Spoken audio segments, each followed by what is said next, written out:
আমার হাতে যে জিনিসটি আপনারা দেখছেন এটির নাম হচ্ছে কর্নফ্লাওয়ার। আর এই কর্নফ্লাওয়ারটি আপনার বিভিন্ন ধরনের যেমন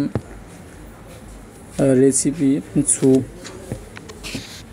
চিকেন চপ, কর্ন চপ এগুলি তৈরি করার সময় এই কর্নফ্লাওয়ার পাউডারটি প্রয়োজন হয়। আর সেই সোপের সাথে এটা ব্যবহার করা হয়। আর ব্যবহার করার পরে এই সোপটি আপনার সফট হয় প্লাস সুস্বাদু হয় খেতে। এটা দিয়ে আরও অনেক ধরনের রেসিপি আপনারা তৈরি করতে পারবেন। চাইনিজ ভেজিটেবলের ব্যবহার করতে পারবেন, আরও অনেক ধরনের। এই জিনিসটি আপনাদেরকে দেখাচ্ছি কীরকম হয় আর কি কি উপাদান দিয়ে এটা তৈরি করা হয়েছে। এটা আপনার উপরে পোস্টারে দেওয়া আছে আর ভিতরে আপনারা দেখুন।